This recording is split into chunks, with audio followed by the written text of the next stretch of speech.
Back at it with Hold My Banner. Be hanging off the ground with my 6'7" friend Ante Campbell here.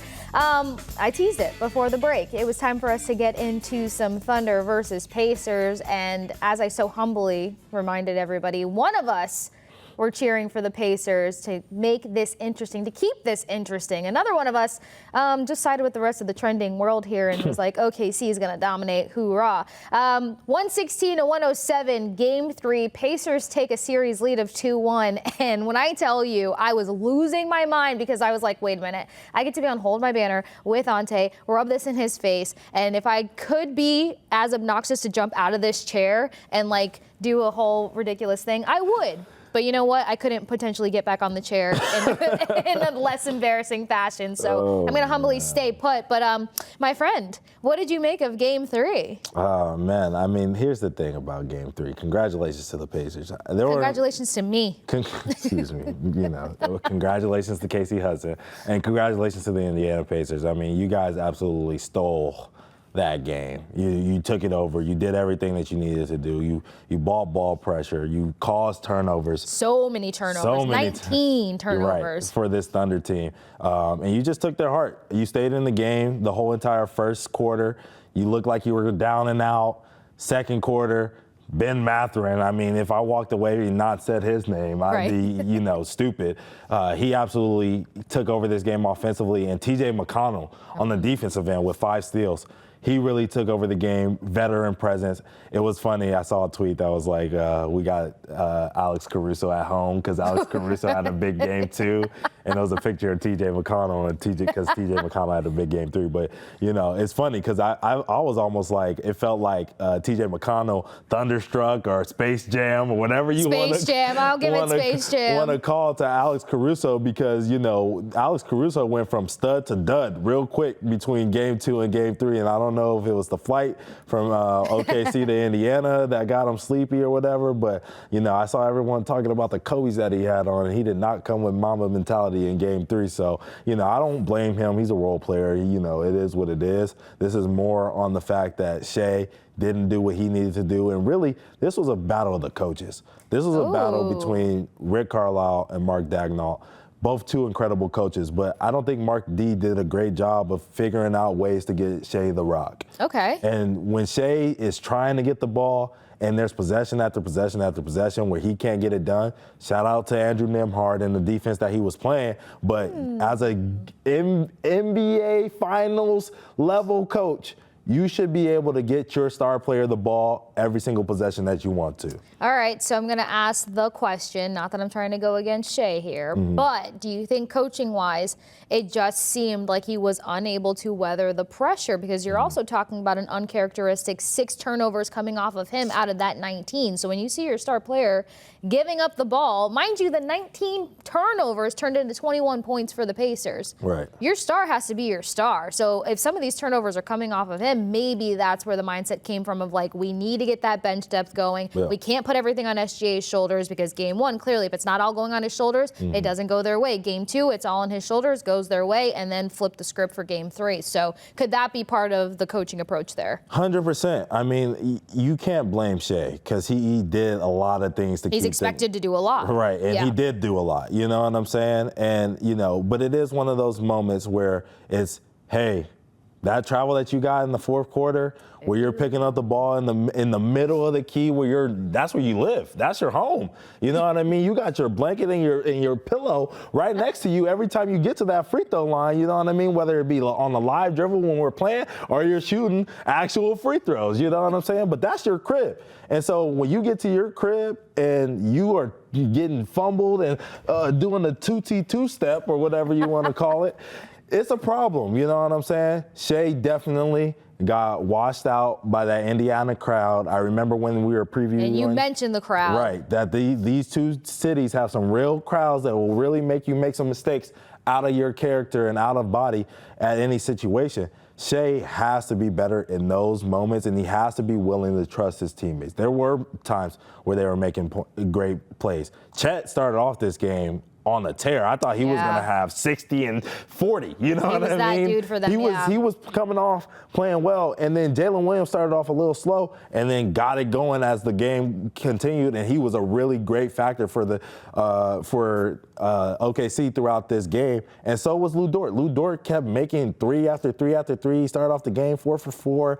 They were touching the top of the ceiling. I mean, they were going all the way up to the moon and dropping in. So if you have that from your teammates, there were opportunities where Shea was getting into the rim and he was holding on to the ball, like that play that I said he traveled on. Instead of making a distinct decision, he was holding the ball, trapping himself basically, and letting the Pacers' pressure really get to him. Interesting. So I'm glad that you painted that picture, though, because you mentioned coaching at one part being maybe some of the demise of OKC falling short in Game 3. But do you remember last episode of Hold My Banner where I was like, that fourth quarter, if nothing counts, I felt like the Pacers won the mental aspect of this game. And that's what I thought I saw all over again last night. Yeah. The composure on them, the confidence on them, the unshakability leading through all 4 quarters. It just felt like coming down through halfway through that third quarter, leading in that entire fourth quarter, they had the mental advantage. 100%. The play that marks exactly what you're talking about is the play at the end, towards the end of the fourth quarter.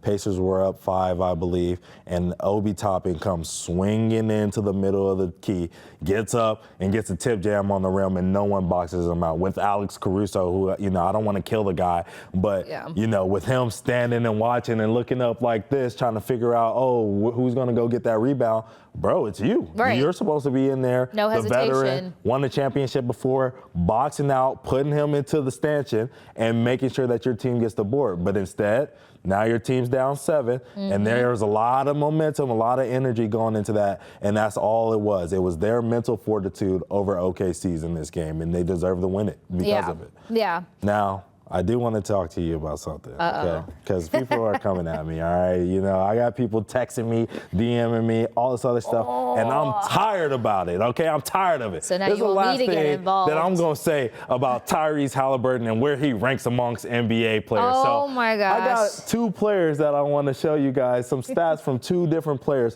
One we call a playoff riser, Tyrese Haliburton, and another guy who we don't call a playoff riser. We actually say he's a choker. So let's take a look at these 2 stats. What is this? Yeah, so we got player 1 and player 2. So you can try to figure out which one Tyrese Haliburton is, all right? So player 1, 18.7 points per game. Player 2, 18.6. Player 1, 9.1 assists. Player 2, 9.4. Player 1, 5.4 rebounds. Player 2, 5.9. Player 1, 1.3 steals. Player 2, 1.4.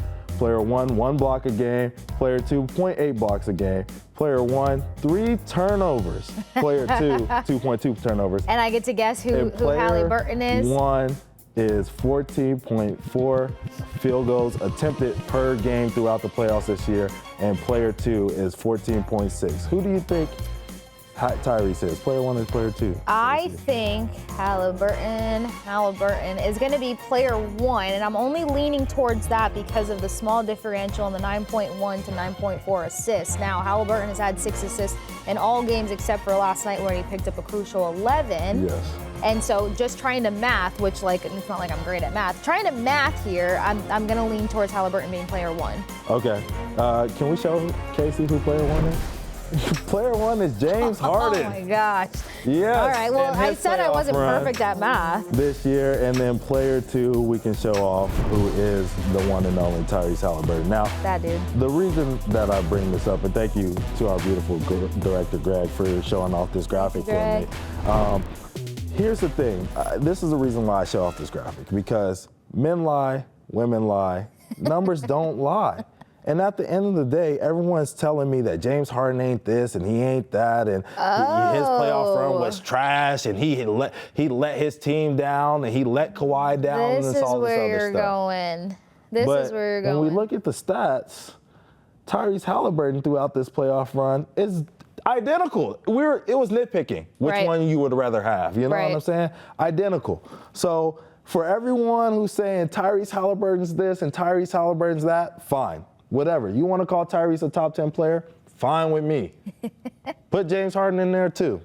That's all I got to say. That's where you wanted all that to go. Put James Harden in there too. That's all I want to say. Okay. I can't really make a case against or for Harden. But what I will give you is that the differential wasn't that tremendous to where, like, right now I think most of us who are enjoying the finals are riding the Haliburton high. Right. So if you can ride that high right now, then you do have to give more consistent flowers to Harden. But, you know, there's some small differences.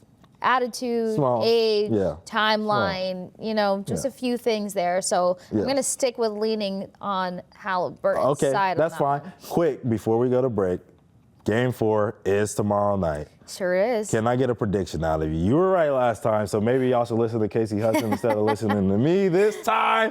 But let's see what you got to say. What do you think? What did I say on the last episode of Hold My Banner? The more games, the better. I just want more games. So with that being said, a lot of Game 3, not a lot, a good amount of Game 3, though, was OKC hurting themselves. And we know that good teams can do what? Clean up the mistakes, make the adjustments, come back, and not be their own problem. So with that being said, you had a number of guys that had a hand in OKC trying to keep it close until things got, you know, further away from them in that fourth quarter there. I think OKC ties it back up, makes it interesting. This time I want to see, like, what? 121, 118. Okay. I think we're going to get 115, 111 Thunder in this one. A lot of the things that you said, they're going to clean up some of those mistakes that they had during the Game 3. I think that Shea is going to come out with a different mindset and a different intensity. We saw him have to do the same thing when he played against the Denver Nuggets. They were beating him up and all this other stuff. He had some issues with making decisions quickly. He cleaned it up. They ended up blowing Game 7 out because of him cleaning up those mistakes and trusting his teammates. I think we're going to see a lot of the same out of him in Game 4. So I'm going to give them some credit here and say we're going back 2-2. Now, I'm not that nervous about the series. I do want to note, though, teams that go up 2-1 in the finals win 81% of the time. So I'm here for the storyline. I'd love to see the Pacers win. Maybe the storyline is SGA, but for me, it's seeing the Pacers pull this one all the way through. You saw more bench depth from the Pacers yesterday. You saw Haliburton realize, okay, I might not be that token scoring guy, but for him to dish out 11 assists, and then, like you said, you got TJ, you got all these other guys that kind of varied their game to make sure that they just did whatever possible to get that win. That's kind of a tough team to beat on a good night. So this series is heating up in the way that you would want to see it, but I think we're both on the same page for once. We'll see if we're right. Evening things up, but just give me more games. That's all I asked for.